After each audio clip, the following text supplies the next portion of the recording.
Less than 2 weeks in training camp, and you know what that means. Camp battles, position battles, and me and Jeff are going to break down the running back position, one of the most talented groups in the entire NFL, and we'll do that coming up next on the next episode of the Locked On Browns podcast.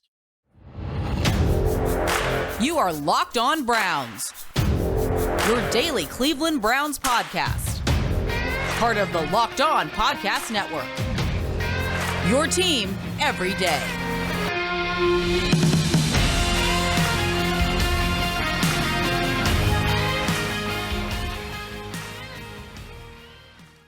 Welcome back, my friends, to the show that never ends. Your daily delivery of all things Dog Pound LGB on the LOB, the Locked On Browns podcast. Your hosts, Jeff Lloyd at Jeff_LJ_Lloyd, your host from the Ultimate Cleveland Sports Show, of course. The Barbershop, Saturday mornings, 92.3 The Fan, Garrett Bush. Garrett's also got a new project, kind of taking the Barbershop on tour around Cleveland. Got a little snip of it yesterday, but keep your eyes out for this. I know this is something Garrett's excited about. It's also a chance for him to branch out where it's not necessarily just sport talk. It's, basically the city talk, culture, all that type of stuff. Be sure, have your eyes and ears on, for Garrett's new baby, so to speak. As Garrett had mentioned, this, of course, appreciate everybody who makes Locked On Browns their first listen every single day, whether it's your favorite podcast platform, make sure you follow and subscribed, or, of course, now on YouTube. Well over 2,000 subscribers. Appreciate everybody for all the support over there. Again, just trying to bring you the best Cleveland Browns daily content that we possibly can. Close to trip. Just less than 2 weeks here where the building will be full with Browns. You're going to sit down, over these few episodes, take each position as it currently stands going into training camp. Normally, if you're going to do a series like this, you would start with the quarterback position. But for right now, we still have some unknown questions there. So, a little premature to maybe speak on the room when we don't know exactly what the makeup of the room is going to be just yet. So we're going to go to the running back room here. And I don't think there's a better running back room in the NFL, in my opinion, the way it is constructed. There's a name that we're going to mention here today, and I don't know which specific one it is, but Garrett, there's a name that's probably a quality running back, a quality football player that is not going to make this Cleveland Browns roster in that running back room, the way it shakes out. I mean, it is a deep room. There's no way around it. But this all starts, and, we've done this several times, and I love, with everything that Myles Garrett brings to this team as far as a dynamic playmaker he is, Nick Chubb is probably ultimately the most important player on the Cleveland Browns. When the offense is really clicking, it's because Nick Chubb has had a big day and has basically scared the daylights out of the defense, and their focus becomes on him, which makes the passing game easier, which makes the running game easier for everybody else. A truly special talent going into year 5 now. Got the second contract from the Cleveland Browns that he so richly deserved. Yards per carry in his entire NFL career, over 5 yards per carry. I can't even begin to tell you how difficult that is. Ultimate team player, quiet, leads by example, leads by work ethic. You can barely get 2 words out of the guy, which God knows for the last few years here in Cleveland is probably a pleasant thing to have when covering a player who plays for the Cleveland Browns. I saw a list the other day. Nick Chubb was ranked as the 5th best running back in the NFL. Certainly, I can't have that. I don't think there is a better pure runner of the football in the NFL today, Garrett. There's no way around it. He is just that talented.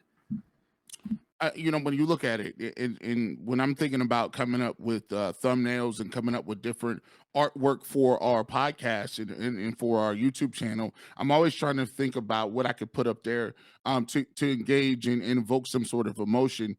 And when you have Nick Chubb, all I could come up with is he's the real MVP. He's the guy, and I know sometimes people, and we know it's a quarterback-driven league, we understand that the quarterback is what ultimately is going to get you over the hump. But for a team like the Cleveland Browns that are going to be without their quarterback and hadn't had a traditional quarterback, and quarterback plays up and down for the last 4 years, the true MVP of the team has really been Nick Chubb, in the way that the Cleveland Browns were able to salt away games, the way they were able to consistently control the clock and play the game that Kevin Stefanski needed to play at the time. Don't get me wrong. Deshaun Watson is going to come in. He's going to add something dynamic to this offense. He's going to do his thing. But when you talk about day in, day out, practice to practice in the film room, off the field, and just the way he finishes runs, Nick Chubb by far is the MVP of the Cleveland Browns because he establishes the identity that the organization wants to have. He's smart. He's intelligent. He knows what to do. He has great character, and he's one tough SOB when it comes to being able to tackle this man, especially as the game goes forward. You look at Nick Chubb in the first half, he runs hard. But by the time you get to the second half, he's running harder. It looks like he's grown 2 inches and gained 15 more pounds, and his 40 went down 2 or 3 tenths of a second. That's how the game works. And Nick Chubb is the guy no defensive back wants to tackle, and he's the guy that coordinators are saying is 3rd and 2. Dang it, I know Nick Chubb is getting the ball. How do we stop it? He's the true catalyst for what the Browns want to do. Deshaun Watson will get him over the top if he's the Deshaun Watson we saw on the last time we saw him in Houston. But when it comes to making offense work and making teams pay for what they do, Nick Chubb is the hammer. And it's funny the way you put that. I mean, I think it would be like he's the ultimate test of endurance. He's as strong on his 20th carry as he is on his first carry. You go to some of the biggest runs of his career, 88-yarder against the Baltimore Ravens, Earl Thomas, and just as you said, it's the fourth quarter. This dude is still running this fast. Earl Thomas at about the 50 was like, yeah, that's enough of this, man. The 70-yard run last year against the Cincinnati Bengals in Cincinnati. There was a big run against the Eagles in 2020, clinched that game. Another big run in 2020 against the Houston Texans, clinched that game. Both those games were big weather games with weather issues as far as wind and rain. And everybody in the building basically knew it was going to be on Nick Chubb to solidify those ball games. And he delivered. His time here to this point has been incredible. When the Browns selected him, a lot of people felt that Nick Chubb carried a first-round grade. The Browns were able to walk out of the draft that night, knowing they had 2 picks early in the first round the next day, were able to make sure that they used one to bring in Nick Chubb. In the beginning, they weren't so sure, kind of kept him on ice when they most certainly probably shouldn't have. But once you got Nick Chubb out of the cage, you saw you had the ultimate professional athlete, hard worker, diligent, does everything that is asked of him, does even more than that after the fact. It was always difficult wondering if the Browns were going to extend Nick Chubb due to the fact that, they run this organization with a lot of, thought processes based on analytics. And normally that does not equate to extending and paying running backs. But this has always been the problem with Nick Chubb is the way you want your other 52 men on that roster to conduct themselves, whether it is work on the field, off the field, everything he does. Browns literally point at Nick Chubb and say, that's the type of guy you could be. You'll have a long career here with the Cleveland Browns. And it's done nothing to disappoint thus far with Nick. And I think the thing is the guys he plays with, they love him. That running back room is tight. And it's just for Nick. And the thing I think that why he probably gets, not the credit he's due is, Nick, it's usually about 17, 18, maybe max 20 carries. When you go down to the league's leading rushers at the end of the season, granted Nick has missed a little time, but he's, 80, 100 carries, less than some of the top rushing leaders in the league.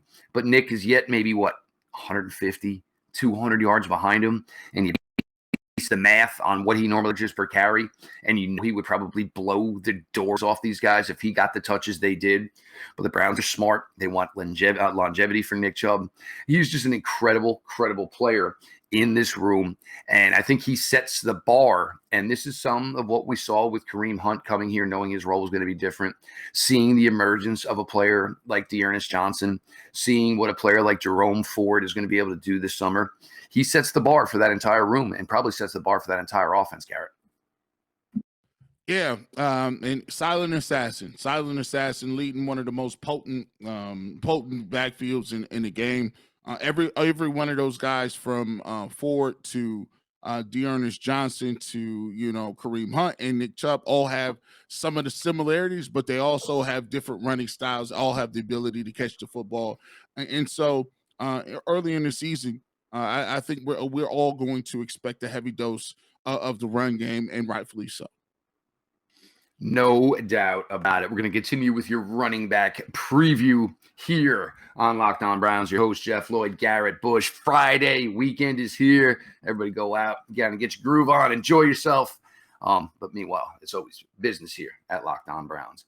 BetOnline.net is your number one source for all your betting needs and sports info. Find all the latest sports developments, league reviews, and news, including this year's MLB All-Star Game and Home Run Derby. BetOnline is your continued source for all your sporting wagering information, including live betting, esports, and scores.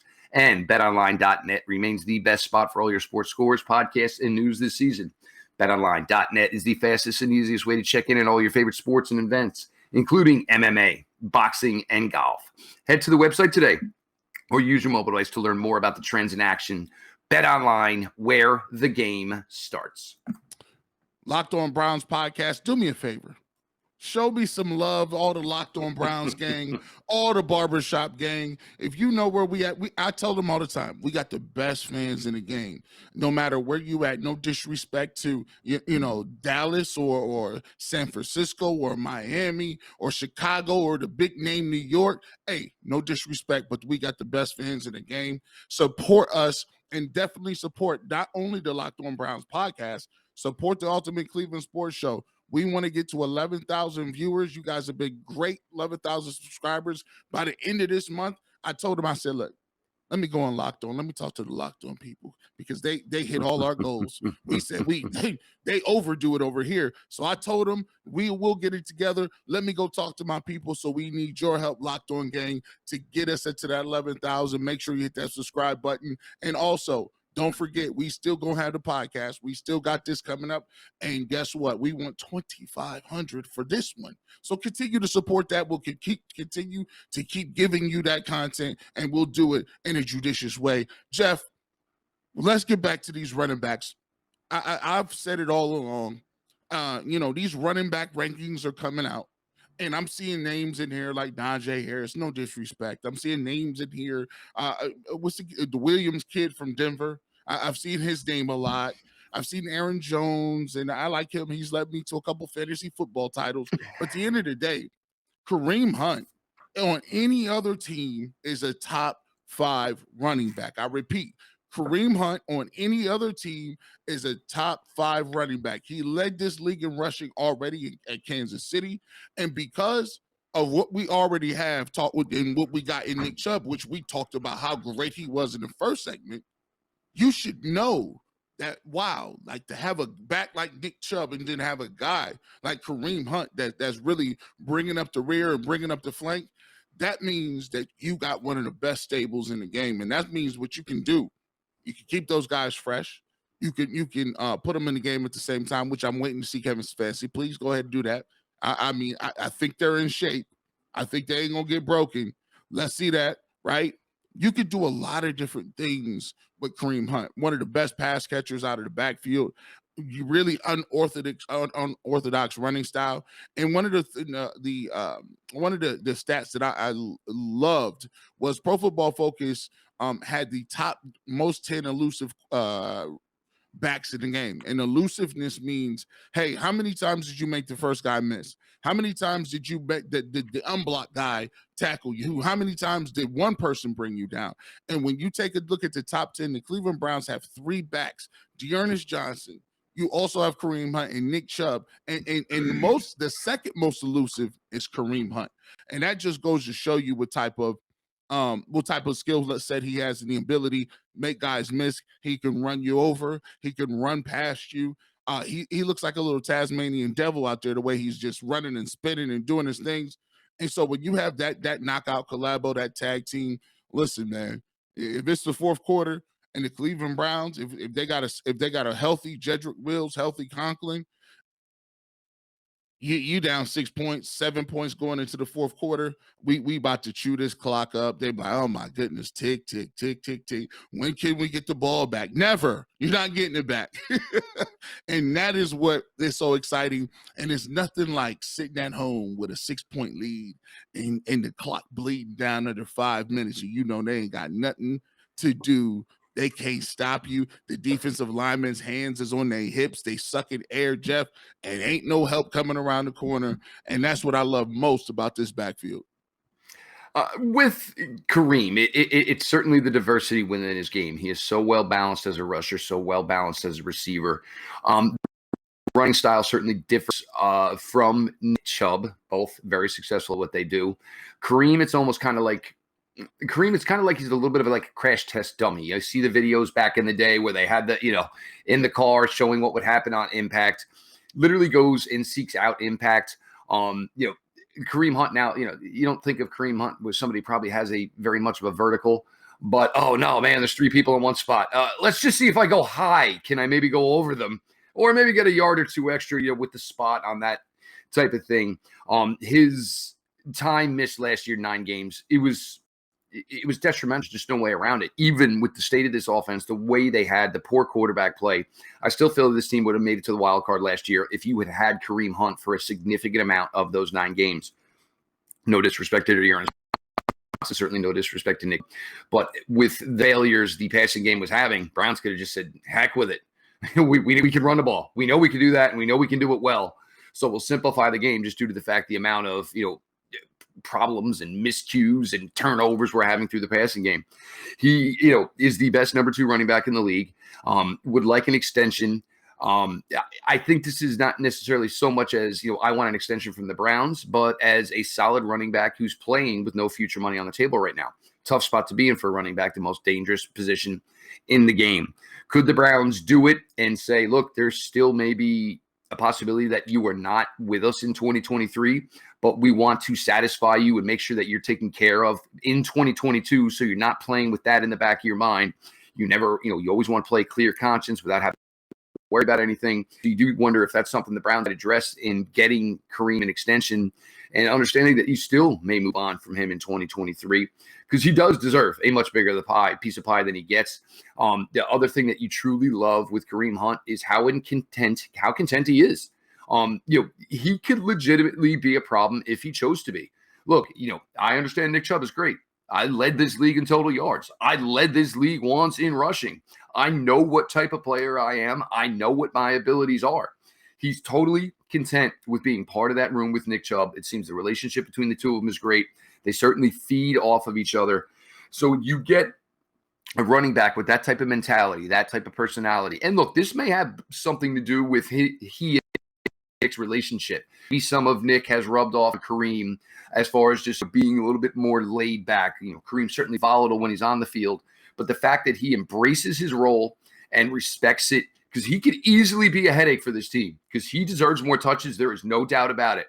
But the fact that he goes about his diligence, does the dirty things that's asked of him, he'll block when he has to block, where he could be, as you said, most likely a number 1 running back for about 30 minimum NFL teams in this league. It's great when you can get a player who could be as productive as Kareem Hunt, but gets a smaller role, and he's totally content, and he is not an issue with it anyway whatsoever. Yeah, that's what the great part about it. They have a great relationship, Nick Chubb and Kareem Hunt. Kareem Hunt wants to be here. I think, and when you look at it, I've always told people, man, I don't like to deal from a position of weakness. And for me, if I have a strong position, I have a strong backfield, and these guys can be durable. If we can find something to give Kareem Hunt, especially if he has a great year, I'm down for it if he wants to stay here. I don't want to find replacements, right? I'm not trying to find guys that need to step up, even though they do have a Dearness Johnson behind them. I think the Cleveland Browns have legitimately 3 starting running backs on the same roster. I don't know if you'll be able to keep all 3 of them. And then they're high on Jerome Ford. They like Demetrius Felton. So there's a lot of different versatility, and the deep running back room is just one of the deepest in the game. But I'm interested in seeing what Kareem Hunt can do this year. Hopefully he stays on the field. And if both of those guys are healthy this year, I think the Cleveland Browns have a shot at doing something special, especially during the playoffs. This is a huge thing for this team to have. I mean, you've made a major upgrade in talent at the quarterback position with, certainly with bringing Deshaun Watson in. but you have this incredible rushing game. You wanted to basically find a way to upgrade the passing game. You did that through bringing in Deshaun Watson. You did that by bringing in Amari Cooper. The hopes for Donovan Peoples-Jones, Anthony Schwartz, and certainly David Bell. But you have this in your back pocket, something we can do. We can do well. And it's to the point now where nobody's confused by the Browns running game. They're not. All right, here comes Joe Bitonio or, pulling, or here comes Wyatt Teller pulling. And guess what? Ain't broke, don't fix it, because it works, and it works extremely well. We're going to get to this rest of this room here. Obviously, Dearness Johnson caught some eyes last year. Demetric Felton in a small role. You saw some ability this young man had, and the Browns still went out and drafted Jerome Ford out of Cincinnati on day 3 of the 2022 NFL draft. All this and more coming here. Your latest Locked On Browns, Garrett Bush, Jeff Lloyd. Again, everybody, appreciate you all for making Locked On Browns your first listen. Whether it is your favorite podcast platform, make sure you're following, subscribe to the show. Whether it is YouTube, over 2,000 followers, subscribers now over there. The fan reaction has been incredible. You had a couple episodes, within the last 5 or 6 combined, do like 33,000, something crazy amount of views. Again, we're enjoying it. Branching out here, Garrett, obviously one of the busiest men in the content business in Cleveland right now, but we're having an absolute blast here, and appreciate everybody for being along for the ride here with Locked On Browns. Welcome back, Locked On Browns. Make sure you're going to follow us at gbush91 on Twitter and at Jeff_LJ_Lloyd as well. We've been talking about all the great things that we got going on here, but it's more about celebrating the Cleveland Browns, right? It's all about bringing that content that you guys want to hear and making sure we are felt in this industry, letting people know that the Cleveland Browns have a great opportunity this year and that we're going to deliver the best content in the game. Make Locked On Browns podcast the #1 podcast in all the network, and let's go Browns, and continue to support the team and to continue to break it down like we break it down over here on Locked On Browns podcast. Now, Jeff, we talked about it. We already got to Nick Chubb, right? Segment 1. He's a primetime back, top 3 consensus. I don't know who's putting him at less than 3. You're crazy. You're crazy. And then we talked about Kareem Hunt, who we believe in the second segment is a guy who is, by all intents and purposes, has the skill set, has the cachet, has the running style, and has the ability to be a top #1 running back in this game if he wasn't behind Nick Chubb. And now we get to our third back. Now look at this embarrassment and spoils and riches right here. We talking about these guys. How many guys can get to the third segment and talk about a guy who gets over $150 on the ground in a primetime matchup, who comes in after Nick Chubb and Kareem Hunt are dinged up a little bit a couple years ago in Dallas and looked like he was the second coming of Gale Sayers or something. I'm like, who's this guy? Who's this Dearness Johnson guy? He got some cutability to him. I don't even know if that's a word. But anyway, I'll tell you what. Dearness Johnson is a guy who came back, signed a tender. The Browns brought him back. And when you got a guy that can come in, spell your top 2 backs, but also bring you something different to the game, that is truly special. Dearness Johnson is a guy that runs the zone so well. He run like a 4.7 or something crazy, but he plays faster than what his 40 time would denote. He's a guy that never gets hit hard. He's a guy who has great vision, can catch the ball out of the backfield. He's slippery. He has a little. He does these subtle things to get downhill and never take direct blows. That's a big thing for running backs. Is if you want to prolong a career, you don't want to be getting hit right in the face, getting squared up and get smacked in the teeth. That's not going to work too well for you, bro. But Dearness Johnson is a guy who does that. And I think this year, you got guys that we used to be really good in terms of Stanton and fullbacks and Kevin Stefanski wants to use those fullbacks. I think this year with bringing in David Njoku, getting rid of Hooper a little bit, I think that they're going to lessen the load as far as the fullbacks go. And if they keep one less fullback or one less tight end than they would normally have, they may be able to keep somebody in this running back room, a la a Jerome Ford, Dearness Johnson. I think will make the team guaranteed. And we already know what the top 2 guys are. Do you think, Jeff, that there will be, how many fullbacks on this team it will be, and how many running backs ultimately will they keep, depending on the fullbacks? The thing when you get into this, and look, last 2 years, obviously, had a regular fullback. Johnny Stanton, when needed, would come off the practice squad to be the fullback. But you're telling me that, if Johnny Stanton is a player who was predominantly on the practice squad the last 2 years, now all of a sudden you just elevate him. And that's for me, without bringing in another fullback, it makes me wonder how important they think maybe the fullback is now. As opposed to, look, you could ask Kareem in some of these scenarios. He did it in 2019. He played a little fullback for this team. You can always just take a tight end and line him up as a fullback for certain, certain looks if you want to do that. So I'm not really confident in any way whatsoever that the fullback is going to be something that maybe stays here, because I figure you would have addressed it probably a little bit harder than the Browns did in the offseason. Mentioning, talking about Dearness Johnson.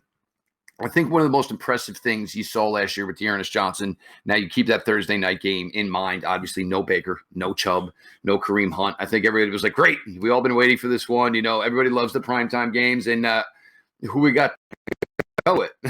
But Dearness Johnson went out there. And I think the thing with Dearness Johnson is I think you see somebody's work ethic, attention to film, and being smart enough, intelligent enough to understand how good the line is in front of you that you're playing with. Dearness Johnson he's a great reader of the blocks as they're coming. He is excellent at setting up the blocks, cutting off the blocks, waits, plants his foot. Once Wyatt Taylor's got that guy creamed, he goes right up as tight as possibly can, and on the inside of Wyatt Taylor on the cutback. It was really impressive to see the growth in his game last year. He was a guy, when he originally came to Cleveland, nobody really thought much, really ever thought it was going to be anything. And as you mentioned, there was that big game in Dallas. He absolutely had a monster day, in which was a big game for everybody Browns-wise that day. He's just turned out to be a really, really great find for this team. And again, Dearness Johnson, there are a lot of teams in the NFL where Dearness Johnson would be in line for 10 to 12 touches week in, week out. He just happens to be on the team with the best running back room in the league. It's a difficult spot for him. Demetric Felton, we saw signs last year, a couple of bubble screens, a couple of jet screens, things like that, places where he excelled. They didn't actually use him as pure runner as a running back as much as maybe we thought. They still say they view him as a dual player. It's going to be difficult for him being maybe the 5th or 6th wide receiver, being maybe the 4th or 5th running back. And with Jakeem Grant here, it looks like maybe Demetric Felton's opportunity the returner diminished. It'll be a tough spot for Demetric Felton. But if he shows out with the ball in his hands, I don't think there's a way the Browns are going to move on from him. You're not just going to say, oh, well, we don't need another playmaker. Yeah, we're better off than that. And then you get to Jerome Ford. Jerome Ford was quietly one of the best running backs in college football last year. Former Alabama recruit. So, the guy obviously, is a highly, highly thought of player. You need to start looking at the future of that position. Deshaun Watson's not going to cost you a ton of money in 2022, but going further, he is, and there's going to have to be a way to find some extra money within the cap to support what you're going to have to pay Deshaun Watson. With Kareem and with Dearness Johnson on the hook this year for about $9 million, you figure, one or two, both of those relationships could be over after 2022 due to the fact that you have a high-priced quarterback. But this is making of a really, really nice room. And I think at the end of the day, Garrett, I think you're going to find 5 with no fullback. I think you're going to have Nick Chubb. I think you're going to have Kareem Hunt. They're certainly not going to, pass on Jerome Ford. They love Dearness Johnson unless somebody blows them away with an offer for Dearness Johnson. And Demetric Felton, I think he'll do enough with the ball in his hands that the Browns will not be ready to move on.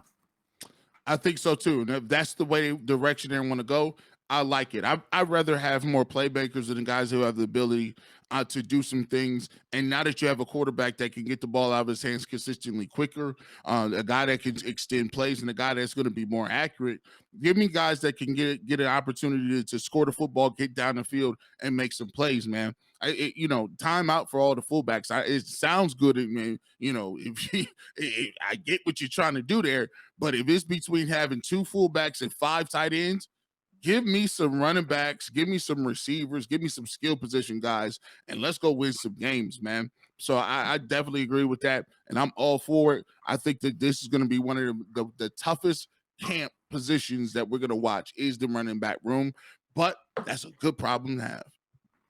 And I think the Browns are going to handle this really, really well. It's not going to surprise me if there's days where Nick Chubb is in pads, not doing anything, a day where Kareem Hunt's in pads, not doing anything, because you're going to have to rely on this running game most likely heavily, during the Jacoby Brissett time at the quarterback position. So you certainly don't want, to get into a situation where any one of these guys, get a little ding in all. You want all these guys to be fresh and ready to go because September's going to be key. It's going to be huge with Jacoby Brissett most likely being your quarterback. You're going to rely a little bit more on solid defensive play, and you're going to rely a little bit more on this running game that you can lean on. And obviously, as it looks, it is a deep, deep, talented room, a situation, that a lot of teams in the NFL just do not have with the caliber of backs that the Cleveland Browns do. He is Garrett Bush, Ultimate Cleveland Sports Show, 11 to 1, Monday through Friday on YouTube. Make sure you get the subscriptions up over there. And of course, the Barbershop, Saturday mornings, 92.3 The Fan. Garrett on every morning, 9 to 12. Also coming soon, the Barbershop touring, so to speak, all over Northeast Ohio. Garrett's going to go out. And there's going to be guests that you guys already know, but they're going to be guests speaking on things that you're not used to them speaking on. So with Garrett's project here, trying to get, open things up, open dialogue up, talk about some big issues, and talk to some personalities about things that you're not accustomed to them maybe necessarily speaking on. So be sure your eyes out for that as well. Make sure you're following at GBush91. Show itself at Locked On Browns. Follow back account. DMs are always open. Me personally at Jeff_LJ_Lloyd. DMs open over there as well. Hope everybody has an incredible weekend here. Look, it's already mid-July, guys. This goes by quick. Make sure you're getting in what you want to get in because, once that calendar rolls to September, weather gets cooler. Everybody starts becoming focused on football season, and all of a sudden you miss the opportunities of enjoying your summer. Again, everybody makes Locked On Browns their first listen. Appreciate you. Make sure you're following, subscribed on your favorite podcast platform. Subscribed over at YouTube. Keep those subscriptions going up. Everybody, enjoy yourselves. Have a great weekend. This has been your daily delivery of all things Dog Pound. LGB on the LOB. Let's go Browns.